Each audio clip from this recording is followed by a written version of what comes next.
오늘 함께 나누실 말씀 요한계시록 1장 4절, 지난 시간에 3절까지 저희가 나누는데 오늘 4절부터 6절까지 말씀 읽고 시작하겠습니다.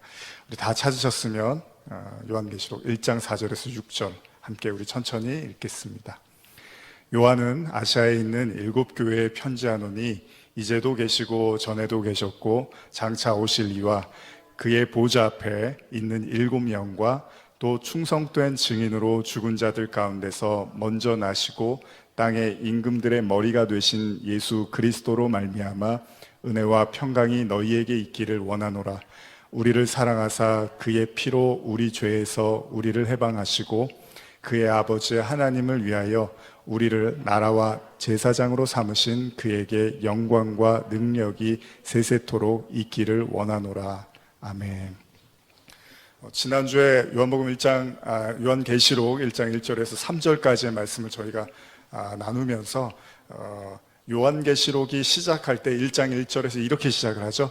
예수 그리스도의 계시라, 이렇게 시작을 합니다. 그래서 이 예수 그리스도의 계시라는 이 말씀이 이제 계시록을 여는 첫 번째 문장으로서, 말씀으로서 등장을 하는데, 우리가 보편적으로 알고 있는 계시라는 것은 그냥 앞에 일어날 일들에 대한 것들, 그래서 하나님의 어떤 능력을 빌려서, 우리가 사람은 절대 앞에 일을 알 수 없지만은 하나님의 어떤 도움을 받아서 앞에 일어날 일들을 아는 것 정도가 일반적으로 사람들이 알고 있는 계시의 개념인데, 사실 계시록에서 말하는 그 계시는 단지 그런 것들만 언급하는 것이 아니라 사실은 예수 그리스도를 믿는 모든 성도들의 신앙의 여정의 끝까지, 그러니까 예수님이 십자가에서 돌아가실 때 십자가에서 예수님이 다 이루었도다라고 말씀하시잖아요. 그러니까 예수님이 내가 처음이고 내가 마지막이다라고 말씀을 하셨고, 그 마지막이라고 말씀하시는 그 순간이 예수님이 십자가에서 다 이루었도다라고 말씀하셨던 순간이죠. 그러니까 모든 성도들도, 사실 저와 여러분들도 마찬가지죠. 예수님이 나를 따르려거든 자기를 부인하고 자기 십자가를 지라고 말씀하셨던 것처럼 예수님이 먼저 이 땅에 오셔서 하나님의 자녀들의 그 삶과 신앙의 모든 여정을 먼저 보여주신 거죠. 그리고 그 예수님과 연합하는 자, 그러니까 예수님의 십자가, 예수님의 죽음을 따르는 자들도 동일하게 이 길을 걷게 될 것이라고 말씀하신 거죠. 그것이 바로 예수님이 처음과 나중, 그러니까 시작과 끝, 그래서 반드시 이 세상도 시작과 끝이 있는 것처럼 모든 성도들도 태어남과 죽음이 있죠. 그러나 우리가 지난 주일에도 말씀을 나눴지만은 목숨이라는 게, 생명이라는 게 이렇게 숨이 달려있다고 해서 그거를 성경에서 생명이라고 말하는 게 아닙니다. 성경에서 말하는 생명은 알파와 오메가가 되시는 그 빛으로 오신, 하나님의 말씀으로 영으로 오신 그 예수님이 우리 안에 거하실 때 그거를 생명이라고 하는 거죠. 그리고 그 생명을 가진 자가 시작과 끝에 그 하나님의 모든 그 신앙의 역사의 경륜을 볼 수 있는 눈이 생긴다는 거죠. 그러니까 계시록이라는 것은 요한이 밤모섬에서 하나님의 도움을 받아서 세상의 시작과 끝을 다 이렇게 창세기가 있듯이 요한계시록을 써 나가면서 요한이 마지막 시대가 바로 이렇게, 마지막은 이렇게 될 것이야 라고 언급을 하는 거잖아요. 그러나 거기에 핵심은 뭐냐면요, 저와 여러분들이 앞으로 무슨 일이 일어날 거고 정세가 어떻게 변할 거고 이게 중요한 것이 아니라 저와 여러분들이 어떻게 그 신앙의 클라이막스, 그 여정을 밟을 것인가를 다 보여주고 있는 책이라고 봐도 무리가 없다는 것입니다. 그래서 예수 그리스도의 계시라는 것은 예수님의 계시를 이야기하기도 하지만 또 다른 의미에서는 예수 그리스도에 대한 계시라고 볼 수도 있는 거죠. 마찬가지입니다, 여러분. 제가 작년 연말에도 설교를 했지만은 베드로 같은 경우를 한번 생각을 해보세요. 베드로가 예수님을 따릅니다. 모든 걸 다 그물을 내버려두고 예수님 이렇게 따라가요. 자, 이것이 바로 예수님의 부르심으로부터의 출발이었어요. 그런데 예수님을 잘 쫓아다니는데 베드로가 자기의 믿음을 막 과시하고 예수님에 대한 사랑이나 이런 것들에 대해서 확신을 가졌지만, 사실 십자가 앞에서 베드로가 자신이 갖고 있는 사랑이라든지 믿음이나 신념이 아무것도 아닌 것을 이렇게 경험하게 되죠. 근데 거기서 끝난 게 아니에요. 베드로가 거기서 이제 회개를 하기 시작하죠. 그때 부활하신 예수님이 나타나서 베드로를 만나주시고 그제서야 베드로가 은혜를 입게 되죠. 아, 예수님이 이렇게 부활하셨구나. 나를 위해서 이렇게 용서하시고 부활하셨구나. 근데 신앙이 거기서 끝이 아니에요. 베드로는 또다시 성령이라는 사건을 경험하게 되죠. 사도행전 2장에서 성령을 받게 되죠. 근데 거기서 끝이 아닙니다. 우리가 계속 나눴던 것처럼 베드로가 그 하나님과의 그 환상을 통해서 그 부정한 것을 먹어라 라고 말하는 그 환상을 통해서 베드로가 또다시 자기 안에 있는 아직도 깨지지 않는 의를 보게 되는 거죠. 부정한 걸 하나님이 먹으라고 말씀하셨는데 베드로가 그 환상 중에서 3번이나 거절을 하면서 여전히 베드로가 아직 하나님과의 관계에서 뭔가 완성되지 않은 신앙의 모습을 계속 보여주죠. 그러나 나중에 비로소야 베드로가 이방인들에게 복음이 전해지는 것을 보면서 베드로가 조금씩 그 하나님의 그 경륜, 하나님의 그 신앙의 깊은 뜻을 배워나가는 거죠. 그러니까 여러분, 성경에 나와 있는 모든 인물들은 여러분과 제가 마땅히 걸어야 될 길이기도 한 거죠. 그러나 우리가 그 십자가의 길을 간다는 거, 그 그리스도의 그 길을 우리가 쫓아간다는 것이 사실 녹록치가 않습니다. 쉽지 않습니다. 예수님도 천국에 가는 것, 아버지께로 오는 것이 쉽지 않다고 했습니다. 사람들은 그냥 좁은 문으로 들어가고 싶어 하지 않고 넓은 문으로 가고 싶어 하기 때문에 사실 처음에는 예수님을 따르는 무리들이 많았지만 십자가 앞에서 예수님을 따르는 무리들은 거의 없었던 거죠. 그러니까 신앙이라는 것이 이렇게 시간이 지날수록 결국 사람들도 흩어가고 떨어져 나가고 사람들도 결국은 하나님의 어떤 은혜보다는 사람들이 줄 수 있는 평안함과 행복을 찾을 수밖에 없는 거죠. 그러니까 요한계시록이라는 것은 어쩌면 하나님의 은혜가 아니면, 하나님의 택하신 은혜가 아니면 그들에게는 절대 구미가 담길 수가 없다는 거죠. 왜냐하면 이 계시록의 책은 단지 어떤 미래의 것들을 보여주는 것이 아니라 하나님과 나 사이의 모든 막힌 담, 모든 하나님과 나 사이의 모든 문제와 막힌 담과 이런 모든 것들이 하나하나 어떻게 무너져 가는지를 또한 우리에게 보여주고 있는 거기 때문에 저와 여러분들도 하나님 한 분에게 집중하지 못하면 결국 우리도 이 말씀들이라는 게 별 의미가 없이 다가올 수도 있다는 거죠. 제가 계속해서 말씀을 드리지만은 예수님이 오병이어 사건을 통해서 사람들에게 이렇게 떡을 나눠주죠. 그러나 사람들이 그 떡을 먹고 나서 예수님을 찾는 게 아니라 떡을 찾는단 말이죠. 그러다 보면 사람들과 예수님도 점점 멀어져 갈 수밖에 없다는 거죠. 그러니까 말씀은 그렇습니다. 이 말씀이 내게 생명의 영혼의 떡으로 다가오느냐 아니면 내 육신의 떡으로 다가오느냐에 따라서 우리는 이 계시록의 말씀도 똑같겠죠. 이것이 영혼의 구원의 말씀으로 다가오지 않으면 그들에게도 더 이상 계시록은 의미가 없게 다가올 수도 있을 것입니다. 어쨌든 간에 여러분들은 이 말씀에 날마다 묵상하고 상고하시고 또 기도하시는 줄 압니다. 우리 1장 3절만 한번 같이 읽어볼까요? 지난주에 마지막에 읽었던 9절인데요 1장 3절입니다 시작. 이 예언의 말씀을 읽는 자와 듣는 자와 그 가운데 기록한 것을 지키는 자는 복이 있나니 때가 가까움이니라. 사실 계시록을 준비하면서 저도 뭐 주석도 보고 책도 보고 또 설교도 들어보고 하지만 뭐 비슷한 이야기들도 많고요. 대부분 이제 주석의 관점에서 계시록을 해석하는 경우들이 많이 있습니다. 근데 제가 이 계시록을 설교를 나누면서 어떤 뭐 학문적이거나 신학적이거나 이런 관점보다는 성도들에게 위로와 희망이 되는, 성도들에게 하나님께서 어떻게 우리를 사랑하시고 또 우리가 천국 길로 인도하시느냐, 이런 관점에서 좀 말씀을 나누고 싶습니다. 그래서 뭐 해박한 지식을 가지고 있지도 않지만 여러분과 말씀을 나누면서 좀 더 쉽게, 좀 더 우리에게 은혜가, 하나님이 주시고자 하는 은혜가 무엇인지를 좀 핵심적으로 다루고 싶습니다. 오늘 읽으신 계시록 1장 4절에서 6절까지의 본문을 보면은 여기에 1장 6절에 이런 표현이 있습니다. 그의 아버지 하나님을 위하여 우리를 나라와 제사장으로 삼으신 그에게 영광과 능력이 세세토록 있기를 원하노라. 자, 계시록 4장은 이제 7교회가 등장을 합니다. 여기에 7교회에 대한 편지가 등장을 하죠. 그러니까 계시록은 어떤 의미에서 서신적 의미가 있는 거예요. 편지로서 7교회에 대한 문제점을 요한을 통해서 하나님이 지적을 하죠. 그러면서 대부분의 교회들이 다 문제가 있었어요. 그리고 하나님이 일관되게 그들에게 뭐라고 말씀하시냐면 회개해라 이렇게 말씀을 하십니다. 그러니까 사실 이 7이라는 숫자는 제가 나중에 필요한 것들은 천천히 언급을 하겠습니다. 오늘 지금부터 7 이야기하기 시작하면 다음 주까지 해도 모자릅니다. 그러니까 제가 그때그때 본문에 여러 번 등장을 하고 있으니까요. 필요하다고 판단이 되면 그때그때 나눌게요. 일단 요한을 통해서 하나님께서 7교회에 편지를 하는데 여기에 또 7영이 나타나죠. 그러면서 뭐라고 말하냐면 은혜와 평강이 너희들에게 있기를 원하느라, 그러면서 그의 6절에 보면 그의 아버지 하나님을 위하여 우리를 나라와 제사장으로 삼으셨다라고 이야기를 하는데, 여기 그 7교회를 언급을 하는데 우리가 일반적으로 생각할 때 7교회만 있었겠습니까? 당시에? 아니죠.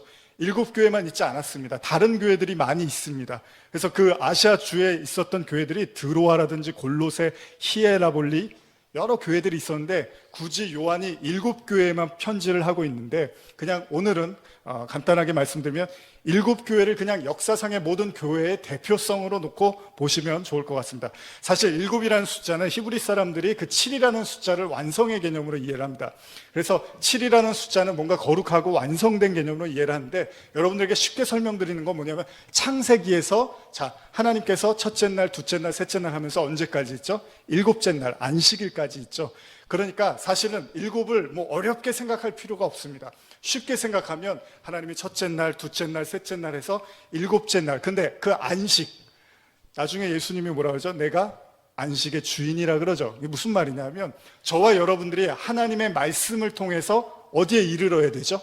안식에 이르러야 되죠. 그래서 우리가 영원한 본향에 간다는 것, 영원한 안식과 휴식에 이르러야 되는데, 그것이 바로 7이라는 하나님의 말씀의 개념, 그러니까 하나님의 말씀을 온전하게 깨닫게 되면 그게 안식의 개념으로 이해하시면 되는 거예요. 그러면 그때서야 우리가 쉴 수가 있는 거죠. 잠잠하게. 그래서 예수님이 부활하시고 나서 뭐라고 합니까? 평강이 있을지어다 이렇게 말씀을 하시잖아요. 그러니까 모든 말씀이, 하나님이 우리에게 주신 모든 말씀이 우리가 하나하나 깨닫고 믿음으로 밟아 나갈 때 어느 순간에 그 안식의 지점에 이를 때 그걸 7으로 이해하셔도 되는 거예요. 그러니까 7은 뭐죠? 하나님의 말씀으로 이해하셔도 된다는 거예요. 그러니까 7교회라는 것은 그 하나님의 말씀, 나중에 이제 7촛대 여러 가지 이야기들이 나오는데 다 똑같은 개념입니다. 여러분들이 어떤 단어 하나를 정의하고 다른 걸 다르게 정의하고 이렇게 이해하시면 좀 어렵습니다. 이게 포괄적 언어가 있습니다. 계시록 안에는. 그래서 7이란 말도 굉장히 많이 나오고요. 넷이라는 말도 굉장히 많이 나옵니다. 그러니까 포괄적 언어를 어떤 하나, 요거는 요것만 의미하고 요것만 의미한다 이렇게 이해하시지 말고 큰 그림 안에서 이해하셔야만 계시록이 좀 더 잘 보일 수가 있습니다. 어쨌든 간에 그 7이라는 개념은 교회의 대표성 내지는 완전 숫자로 이해하시면 됩니다. 이때 중요한 건 6절에 하나님께서 그런데 그 교회를 어떻게 하시길 원하냐 하면 나라와 제사장으로 삼기를 원하신다는 거죠. 제가 프랑스에 있을 때 이 구절 가지고서 이렇게 그 구역 모임 같이 이렇게 했었어요. 그러면서 물어보더라고요. 여기서 나라가 뭐냐는 거예요, 도대체 나라. 우리를 나라와 제사장으로 삼는다는데 어떤 친구가 저한테 물어보더라고요. 나라가 뭐냐고. 어쨌든 간에 하나님이 우리를 나라와 제사장으로 삼으신대요. 그러니까 여기 있는 여러분과 저를 나라와 제사장. 근데 나라 하면 뭐가 떠올리죠? 하나님의 나라죠. 그래서 예수님이 뭐라 그러죠? 천국은 눈에 볼 수 있게 임하는 것이 아니라 또 여기 있다 저기 있다 하는 것이 아니라 하나님의 나라는 누가복음 17장 12절에 여기 써 있죠. 하나님의 나라는 너희 안에 있다라고 이야기를 하시죠. 그래서 그게 바실레이아라 그러나요? 그 하나님의 통치와 다스림을 받는 상태를 이야기합니다. 그러니까 쉽게 설명드릴게요. 여러분들 안에 여러분들의 나라가 있는데 그 나라는 누가 통치하는 거죠? 여러분들 자신이 통치한다고 본다면, 그러니까 선악과를 따먹은 그 본성을 가지고 우리 스스로가 통치를 하는 거예요. 그런데 하나님의 나라가 온다는 건 뭐죠? 내가 통치하는 것을 내려놓고, 내가 통치할 수 있는 걸 내려놓고 다른 사람, 다른 존재에게 그 통치를 내어주는 거죠. 이게 사실 가장 두드러지게 드러나는 게 아브라함이 이삭을 바친 사건입니다. 왜냐하면 이삭은 내 아들이기 때문에 내 소유권을 주장할 수가 있어요. 그러니까 난 나의 씨란 말이에요. 그러니까 나의 아이이기 때문에 내 마음대로 할 수 있는데 어느 날 하나님이 그 이삭을 내려놓고 포기하라고 말씀을 하시죠. 사람이 가장 고통스러울 때가 언제인 줄 아십니까? 내가 하고 싶은 대로 할 수 없을 때. 그러니까 내가 원하고 내가 하고 싶은 대로 하고, 우린 그렇잖아요. 요즘 젊은 분들 또 현대인들 너무 한국 사회가 복잡하고 하니까 일하고 지치고 힘드니까 여러분들도 잘 아시면 인터넷 보면 그렇게 먹방이나 이런 게 많아요. 맨날 먹는 거.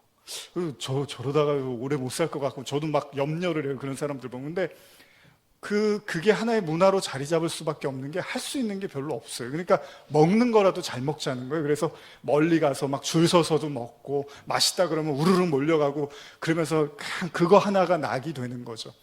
왜요? 내가 사회에 나가면 내 마음대로 할 수 있는 게 많지가 않은 거예요. 직장에 가면 눈치 봐야 되죠. 또 집에 가면 또 집에서 해야 될 일이 있고 어디 하나 내 마음 편하게 살 데가 없으니까 사람들이 그냥 먹는 거라도 좀 잘 먹자. 나 하고 싶은 거 그거 하나라도 하자. 이런 생각들을 한단 말이죠. 근데 보십시오. 하나님이 하나님의 나라로 임한다는 것이 아주 좋은 얘기처럼 들리잖아요. 뭐 하나님이 우리 안에 계시면 뭐 아주 기쁘고 좋은 것처럼 들리지만 그 과정상에 있어서는 여러분, 아브라함처럼 내 아들 이삭을 하나님께 이렇게 드려야 되는, 내가 선택하고 내가 결정하지 못하는 상황까지 완전하게 내가 무력해지는 상황까지 가는 것이 하나님의 통치 영역 안에 또 들어가는 거거든요.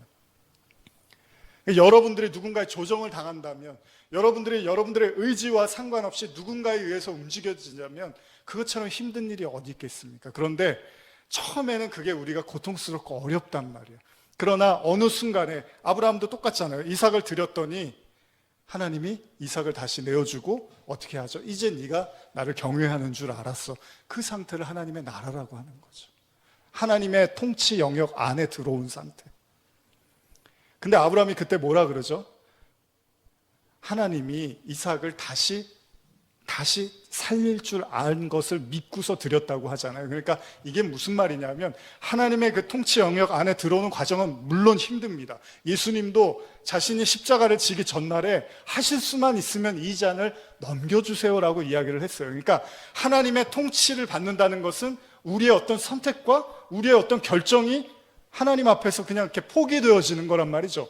그러니까 예수님조차도 아버지 이 잔을 내게서 옮기옵소서 이렇게 이야기를 하는데, 결국은 그 십자가에서 예수님이 그 모든 결정과 그 모든 선택을 하나님께 내어드린단 말이죠. 근데 그때 어떤 일이 일어나냐면 부활을 하시는 거예요.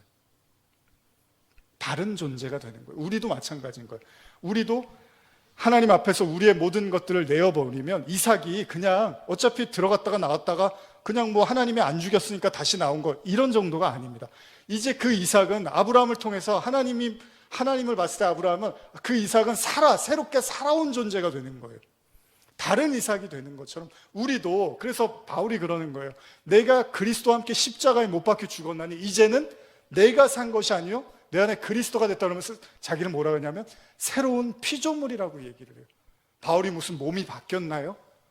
바울이 무슨 특별한 어떤 변화가 있었나요? 아니란 말이에요. 그런데 하나님 안에서 모든 것들을 포기하고 부정당하고 나니까 하나님으로부터 새로운 피조물로서의 새로운 존재로서 하나님이 새 것이 되었다라고 이야기를 해주는 것. 그 상태를 나라라고 합니다. 그리고 그것을 제사장이라고도 합니다. 왜요? 예수님이 영원한 제사장이잖아요. 근데 그 예수님과 함께 십자가에 못 박혔으니까 당연히 우리도 그 제사장으로 하나님이 삼아주시는 거죠. 이 구절이 베드로 전서 2장 9절입니다. 우리 같이 한번 찾아볼까요?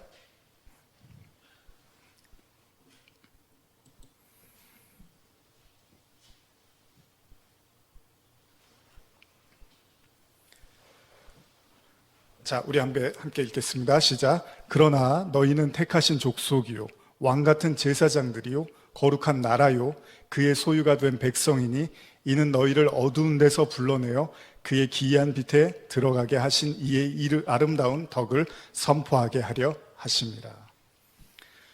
베드로전서 말씀 통해서 사실 이 구절은 매우 중요한 말씀입니다. 오늘날에도 사실은 우리 교회도 그렇고요. 사실은 어떤 권위적이고 좀 뭔가 수직적인 관계성들이 많이 있잖아요. 근데 베드로는 그렇게 말하지 않습니다. 모든 하나님의 성도들을 택하신 족속이고 왕같은 제사장이고 거룩한 나라로 말씀하시고 결국 그것들을 그의 소유라고 선포하고 있다는 거죠. 그러니까 저와 여러분들은 하나님의 나라이기도 하고 제사장이기도 하고 하나님의 택하심을 입은 사람들이라는 거죠. 하나님은 우리를 여기까지 끌고 가시는 거죠. 그래서 우리가 지난주에도 말씀을 나눴지만 계시록이 뭡니까? 심판과 구원에 대한 메시지죠. 그러나 이것은 창세기부터 계속해서 반복되었다고 제가 말씀드렸죠. 창세기부터 계속 심판, 구원, 심판, 구원, 이것들이 계속 반복이 돼요. 그러니까 계시록도 물론 뭐 대단한 책으로 이해할 수도 있겠지만 어떤 의미에서는 심판과 구원을 담고 있다는 거예요. 그러니까 똑같은 이야기입니다. 아브라함 이야기를 아까 나눴지만은 아브라함이 창세기 12장 1절에 하나님의 부름을 받아서 본토 친척 아비집을 떠나죠. 그리고 나서 이삭을 바치는 그 과정까지의 여정이 보면 어떤 의미에서는 뭐죠? 심판인 거예요. 그렇죠? 그래서 실제로 아브라함에게 하나님이 소돔과 고모라의 심판을 직접 보여주죠. 이게 심판이야, 이게 구원이야. 그러니까 저와 여러분들도 사실은 우리의 삶을 통해서 계속 우리는 뭘 배우냐 하면요, 이게 심판이고 이게 구원이다라는 걸 우리 안에서도 겪고 우리 밖에서도 우리는 보게 된다는 것입니다. 그럴 때 계시록이 또 담고 있는 한 가지가 있는데 베드로전서 2장 6절에서 8절인데요. 여러분 지금 찾으신 본문 위에입니다. 바로 위에 있습니다. 베드로전서 2장 6절에서 8절 같이 한번 읽어볼까요? 시작. 성경에 기록되었을 때 보라 내가 택한 보배로운 모퉁이 돌을 시온에 두노니 그를 믿는 자는 부끄러움을 당하지 아니하리라 하였으니 그러므로 믿는 너희에게는 보배이나 믿지 아니하는 자에게는 건축자들이 버린 그 돌의 모퉁이의 머릿돌이 되고 또한 부딪히는 돌과 걸려 넘어지게 하는 바위가 되었다 하였느니라. 그들이 말씀을 순종하지 아니함으로 넘어지나니 이는 그들을 이렇게 정하신 것이라.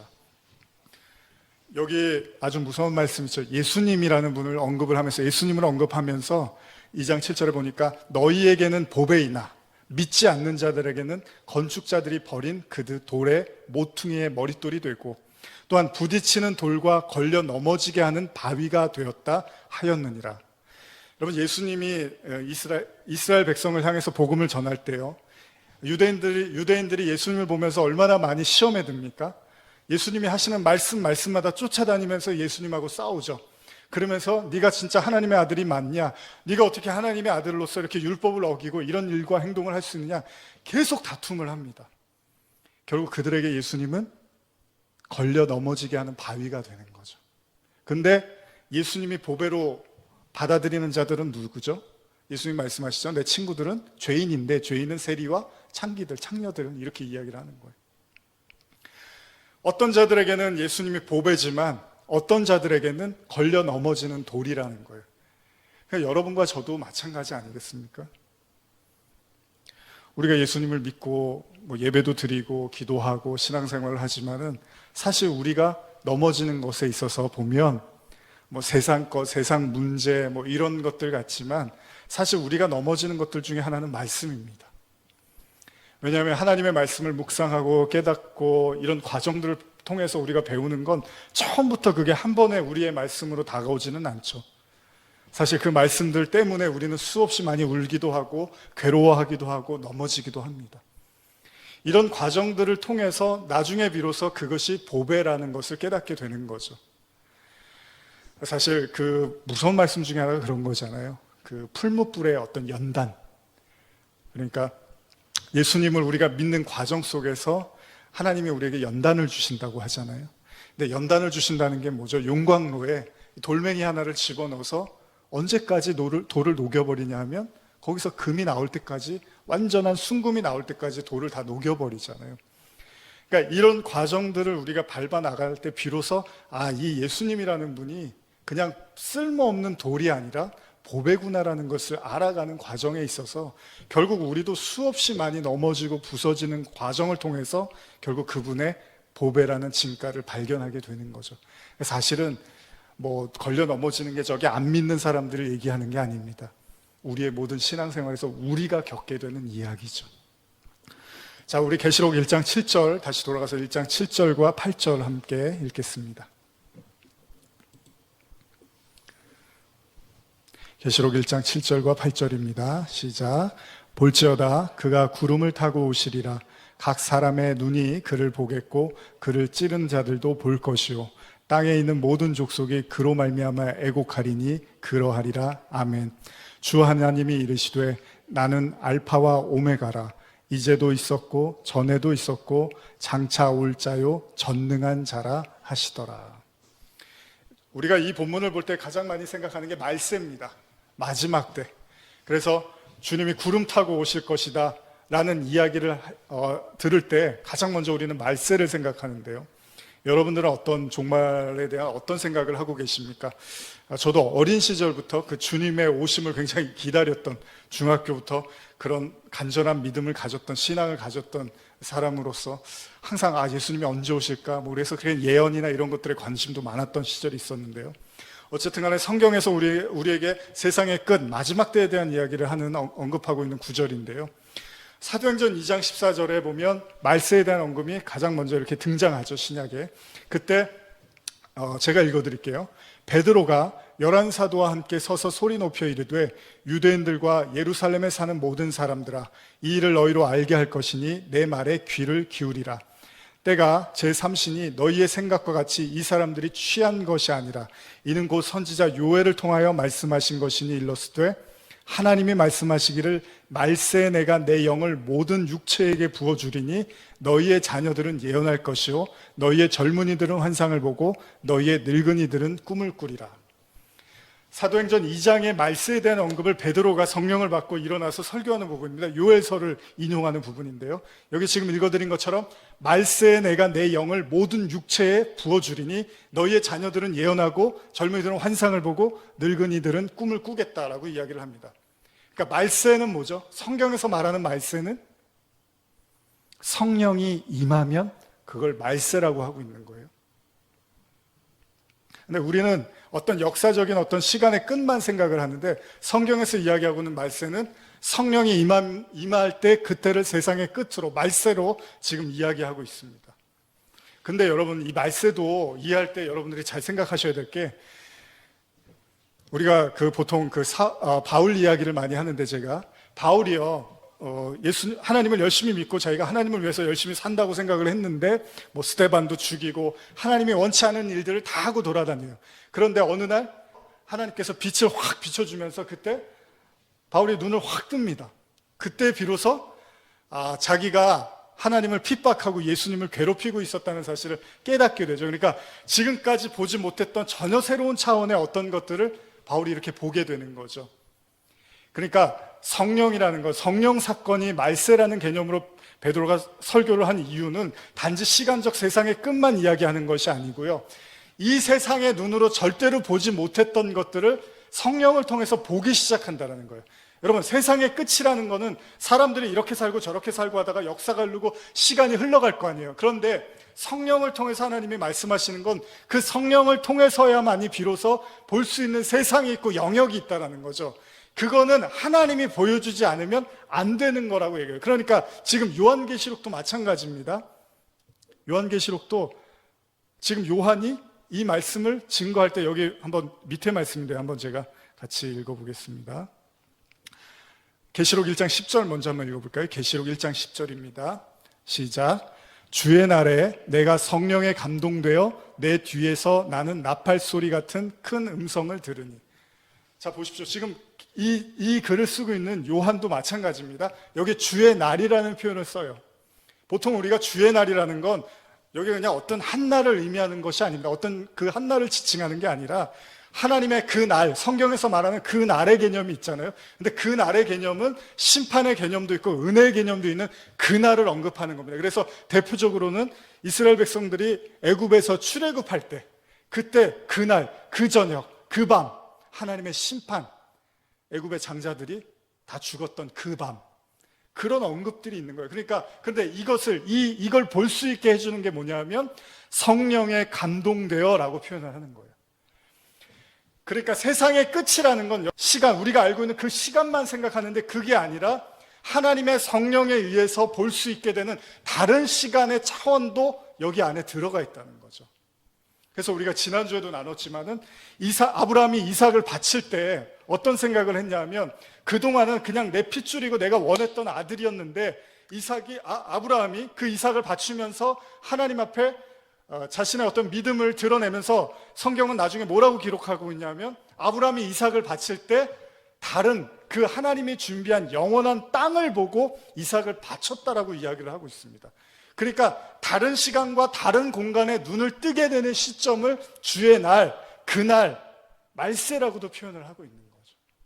왜냐하면 내가 이 눈에 보이는 이 세상에 넘어서의 세상을 보기 시작했으니까 그것을 그의 날이라고, 주의 날이라고 지금 요한이 말하고 있는 거죠. 그래서 내가 성령에 감동되어 내 뒤에 나팔 소리 같은 큰 음성을 들은다, 이렇게 기록을 합니다. 그러니까 우리가 계시록을 이해할 때 뭔가 계시록은 막 대단하고 어떤 막 화려하고 그동안 우리가 알 수 없었던 어떤 것들로 막 이루어졌고 이렇게만 생각하지 마십시오. 여러분들에게도 성령이 임하시고 하나님이 말씀하시면, 그리고 이 계시록에 있는 내용들이 다 구약에 있는 내용들을 다시 언급하고 있는 겁니다.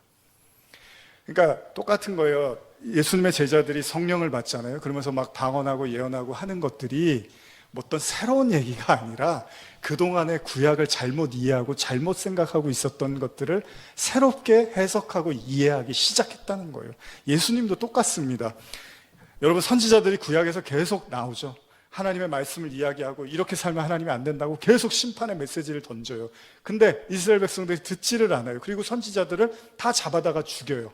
예수님이 신약에 와서 오셨잖아요. 그런데 예수님이 어떻게 똑같이 죽임을 당하죠. 왜요? 그들이 갖고 있는 그 해석이라든지 구약에 대한, 성경에 대한 그 생각들을 도무지 그들이 양보할 생각이 없었다는 거죠. 그러니까 예수님이 그거를 다시 새로운 관점으로, 하나님이 주시는 새로운 눈으로 그 말씀을 재해석하고 나가니까 사람들이 그게 싫은 거예요. 크로노스와 카이로스, 시간을 얘기할 때 그러는데요. 이 카이로스라는 것이 하나님의 때의 개념이 담겨 있는데 이런 겁니다. 우리가 생각하는, 우리가 알고 있었던 그냥 원래 그 말씀을 우리가 그냥 이렇게 보고 있다면, 하나님의 성령에 의해서 그 말씀이 재해석되는 그 시간, 그것이 우리에게는 주의 날이고 은혜의 날이고 구원의 날이기도 하다라는 거죠. 결국은 말세를 단순한 시간적 의미에서의 종말로만 이해할 것이 아니라 알파와 오메가이신 예수 그리스도께서 이루신 심판과 구원의 사건을 나의 시간으로, 즉 나의 때, 카이로스로 받아들임으로써 무엇이 심판이고 무엇이 구원인지를 깨닫게 하시는 거라는 거죠. 그러니까 요한이 본 요한계시록은 요한의 것만이 아니라 그 성령에 감동된 여러분들에게도 그 눈을 떠서 하나님은 보게 하시고 깨닫게 하시고 그것들을 전하게 하신다는 겁니다. 요한복음 16장 7절에서 13절인데요. 우리 한번 찾아볼까요? 요한복음 16장 7절에서 13절입니다.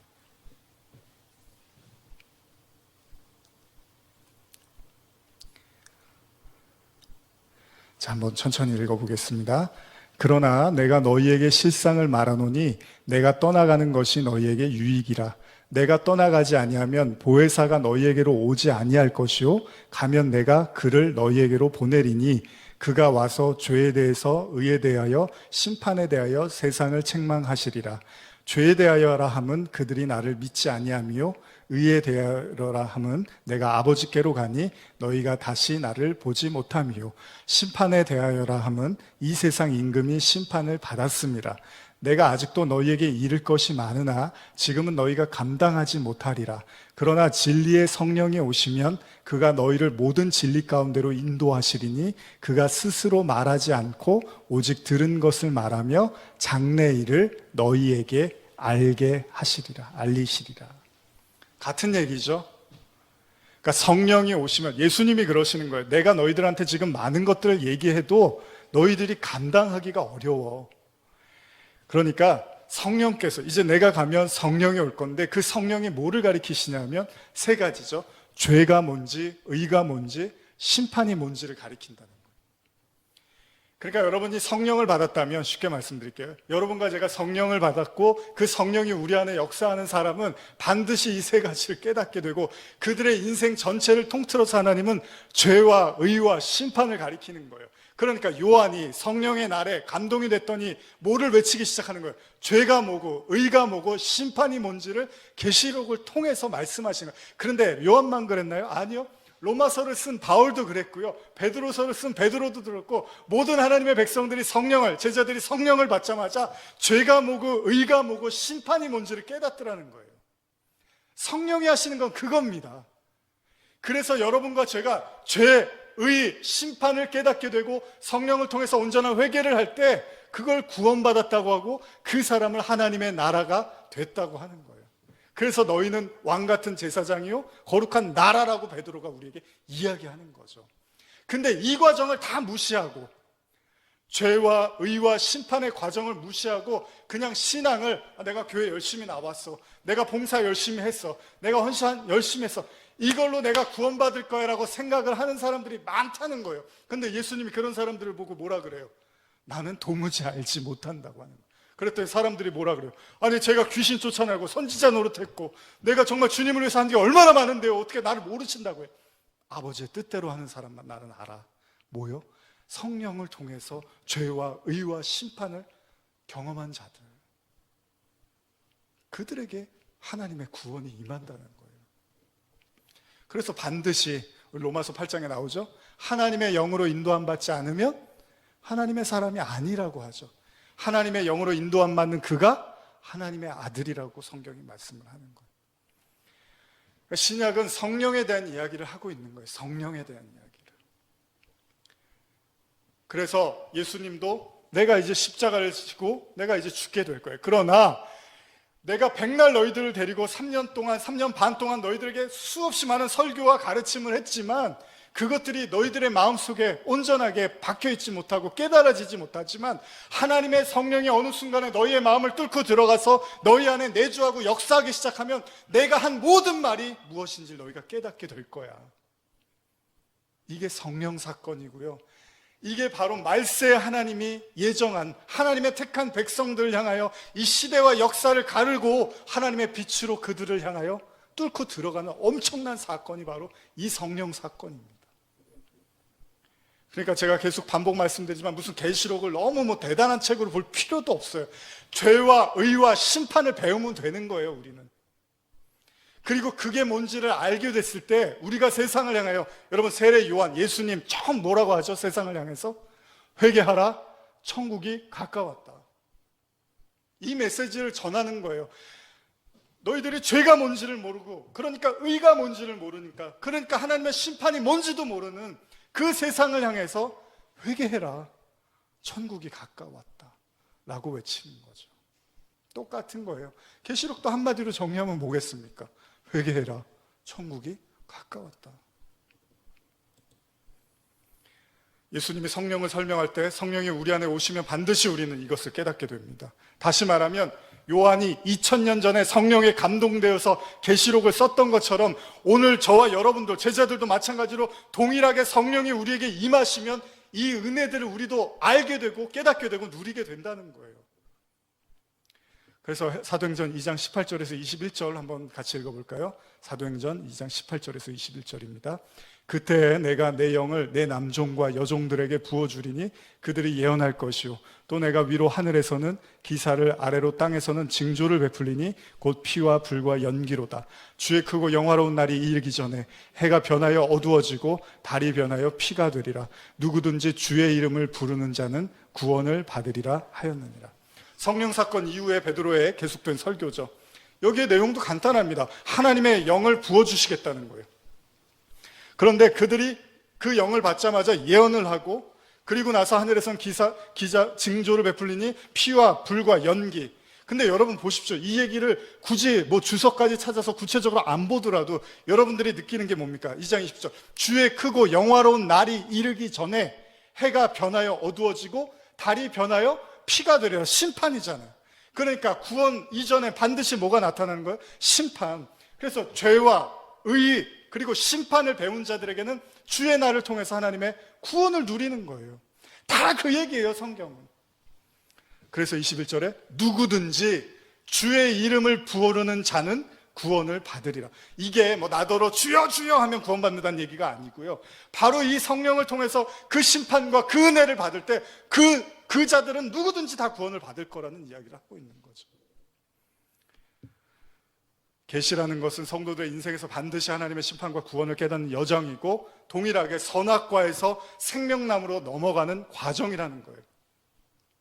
똑같습니다. 선악과를 통해서 우리가 죽어요. 이걸 먹고 죽게 되는 거잖아요, 선악과를. 그러면 생명나무로 살아나는 거죠. 예수님과 함께 죽으면 살아나는 거예요. 그러니까 살아나는 건 우리가 걱정할 필요가 없는 거예요. 반드시 그리스도와 함께 십자가에 못 박히면 그 사람은 산 거예요. 그게 살아나는 방법이 따로 있는 게 아니라 그리스도의 말씀, 하나님의 말씀에 의해서 우리가 못 박히면 그 사람이 살아나게 되는 거예요.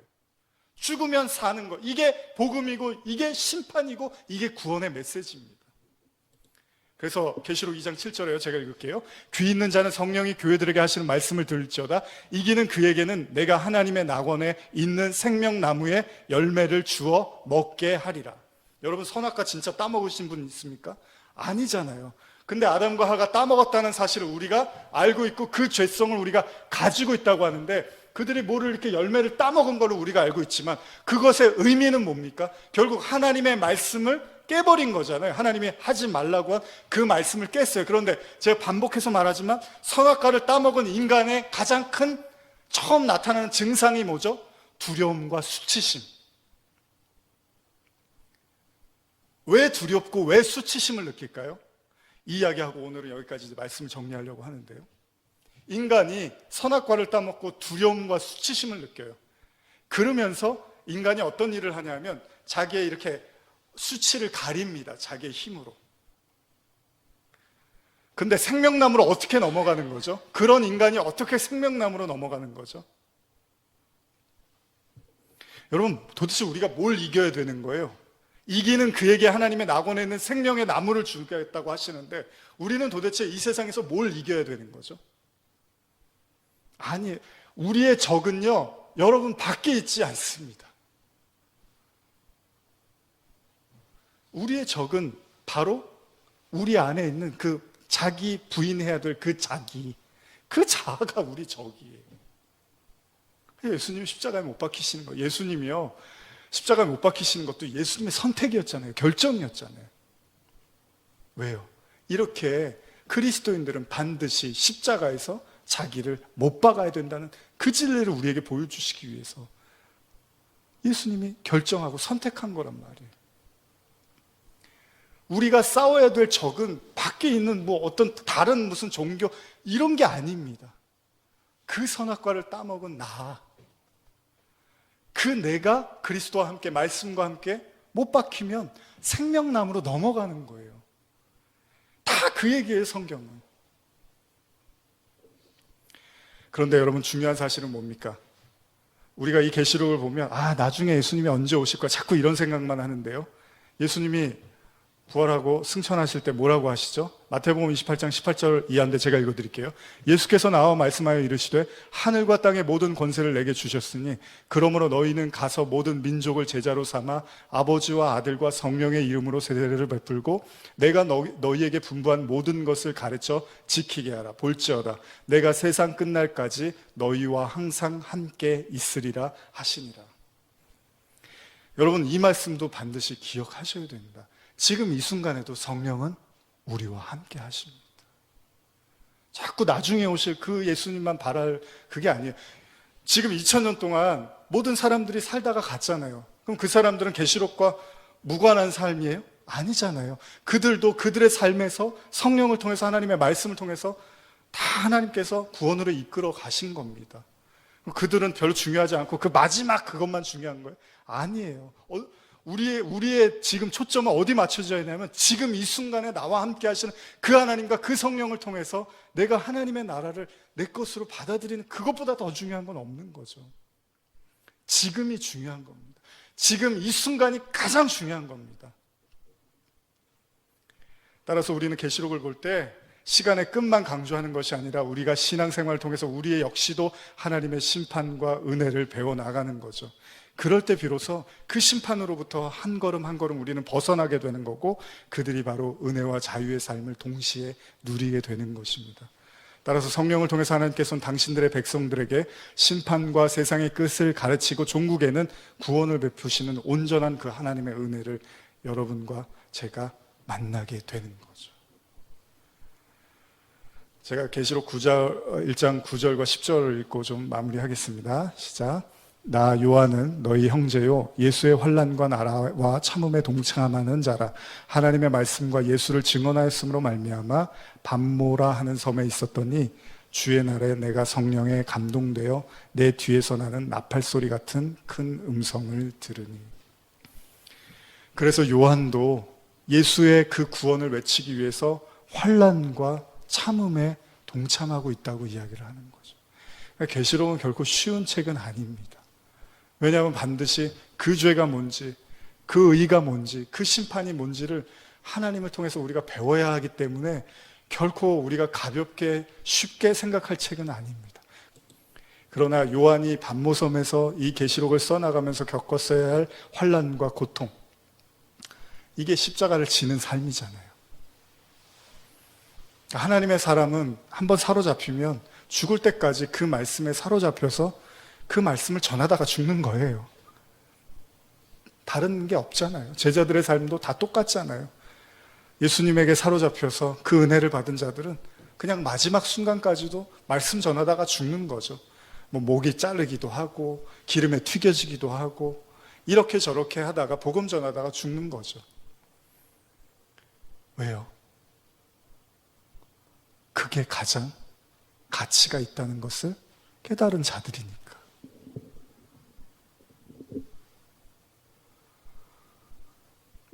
이제 연세 드신 분들 계시지만 어른이 되신다는 것은 그런 거잖아요. 가치가 있는 것과 가치가 없는 것이 하나씩 하나씩 구분이 되는 거잖아요. 젊었을 때는 이게 가치가 있다고 생각했는데 시간이 흐르고 나이가 들면 그것들이 별로 중요하지 않다는 것들을 하나씩 털어내게 되고 나중에 중요한 거를 뭐가 중요한지를 알게 되는 그걸 지혜라고 하죠. 그래서 어르신들한테 우리가 지혜를 배우는데 성경도 그렇습니다. 하나님의 말씀에 사로잡혀서 하나님의 성령에 사로잡혀서 그 말씀들을 하나하나 쫓아가다 보면 어렵고 힘듭니다. 베드로처럼 자기 부정하면서 괴로워하는 순간도 분명히 찾아옵니다.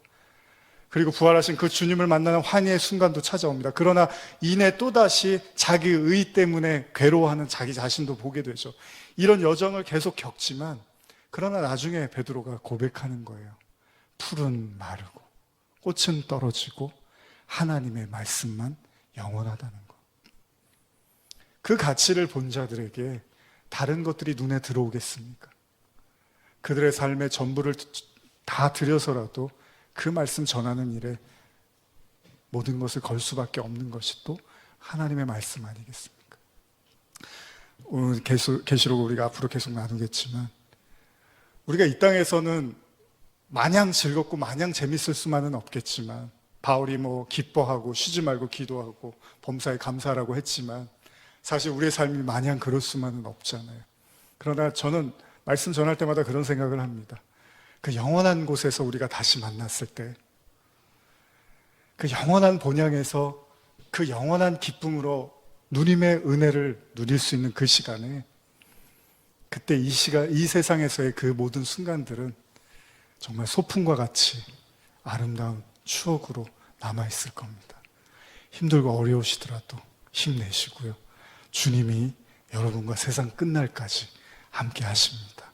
승리하시기를 축복합니다. 기도하시겠습니다. 하나님,